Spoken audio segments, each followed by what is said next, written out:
नमस्कार, स्वागत है आपका जनसत्ता में। मैं हूं विभावरी दीक्षित और लेकर आई हूं आपके लिए इस वक्त की ताजा खबरें। तमिलनाडु हेलीकॉप्टर हादसे में जान गंवाने वाले सीडीएस बिपिन रावत का अंतिम संस्कार आज दिल्ली कैंट स्थित बराड़ चौक पर पूरे सैन्य सम्मान के साथ कर दिया गया। इसके साथ ही सीडीएस बिपिन रावत अपनी पत्नी मधुलिका के साथ पंचतत्व में विलीन हो गए। सेना की टुकड़ी ने उन्हें 17 तोपों की सलामी के साथ अंतिम विदाई दी तो गणमान्य लोगों की आंखें भी नम हो गईं। सीडीएस और उनकी पत्नी की चिता को बेटियों ने मुखाग्नि दी। इससे पहले सीडीएस बिपिन रावत और उनकी पत्नी मधुलिका रावत का पार्थिव शरीर अंतिम दर्शन के लिए उनके सरकारी आवास पर रखा गया था। कांग्रेस नेता राहुल गांधी समेत कई गणमान्य लोग सीडीएस बिपिन रावत को श्रद्धांजलि देने उनके आवास पर पहुंचे। इसी हादसे में जान गंवाने वाले ब्रिगेडियर लीडर का अंतिम संस्कार दिल्ली कैंट स्थित बराड़ स्क्वायर में किया गया। अंतिम संस्कार के दौरान रक्षा मंत्री राजनाथ सिंह दिल्ली कैंट स्थित बराड़ स्क्वायर में मौजूद रहे। केंद्रीय कृषि मंत्री नरेंद्र सिंह तोमर ने शुक्रवार को कहा कि 3 कृषि कानूनों के विरोध में साल भर तक चल रहे किसान आंदोलन के दौरान पुलिस की कार्यवाही में किसी भी किसान की मौत नहीं हुई है। साथ ही केंद्रीय कृषि मंत्री ने यह भी कहा कि किसान आंदोलन के दौरान जान गंवाने वाले किसानों के परिजनों को मुआवजा देने का विषय संबंधित राज्य सरकारों का है। अधिकांश किसान संगठन 3 नए कृषि कानूनों का विरोध कर रहे थे, जिन्हें अब खत्म कर दिया गया है। केंद्र सरकार द्वारा प्रदर्शनकारियों के खिलाफ मामले वापस लेने और एमएसपी समेत किसानों की प्रमुख लंबित मांगों को स्वीकार करने के बाद संयुक्त किसान मोर्चा ने आंदोलन को स्थगित कर दिया। कांग्रेस नेता धीरज प्रसाद साहू और आप नेता संजय सिंह के संयुक्त प्रश्न के जवाब में नरेंद्र सिंह तोमर ने राज्यसभा में एक लिखित उत्तर में कहा, आंदोलन में मृतक किसानों के परिवारों को मुआवजे का मामला संबंधित राज्य सरकारों के पास है। किसान आंदोलन के दौरान पुलिस की कार्यवाही से किसी भी किसान की मौत नहीं हुई है।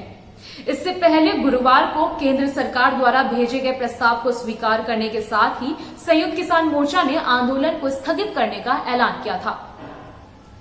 प्रधानमंत्री नरेंद्र मोदी 13 दिसंबर को अपने संसदीय क्षेत्र का दौरा करेंगे।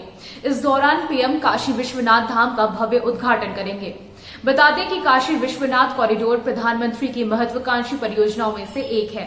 इसको लेकर उत्तर प्रदेश में भारतीय जनता पार्टी की सरकार ने 2000 से ज्यादा प्रमुख महंतों संतों को आमंत्रित किया है।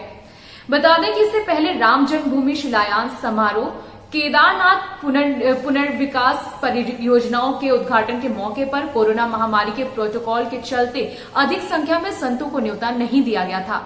ऐसे में अब काशी में भाजपा ने संतों और हिंदू धर्मगुरुओं को शामिल होने का अनुरोध किया है। इसके अलावा राष्ट्रीय स्वयंसेवक के प्रमुख मोहन भागवत और बाबा रामदेव को भी उद्घाटन समारोह के लिए आमंत्रित किया गया है। उद्घाटन समारोह में पहले देश भर से आमंत्रित संतों की संख्या का अनुमान 555 था। हालांकि अब ये संख्या बढ़कर 2000 हो गई है। इस कार्यक्रम के लिए अन्य राज्यों से और नाम भेजे जाने के लिए भी कहा गया है। केंद्र सरकार ने नेशनल मॉनिटाइजेशन पाइपलाइन के तहत अगले 5 वर्षों में देश के 25 हवाई अड्डों के निजीकरण के अपने प्लान के बारे में जानकारी दी है। नागरिक उड्डयन राज्य मंत्री जनरल वीके सिंह ने लोकसभा में इस संबंध में एक लिखित में जवाब दिया है। नेशनल मॉनिटाइजेशन पाइपलाइन के तहत 25 एयरपोर्ट अथॉरिटी ऑफ इंडिया के हवाई अड्डों को 2022 से 25 तक परिसंपत्ति मुद्रीकरण के लिए तय किया गया है। इन हवाई अड्डों का चयन वार्षिक ट्रैफिक और प्रस्तावित पूंजी खर्च योजना के आधार पर किया गया है।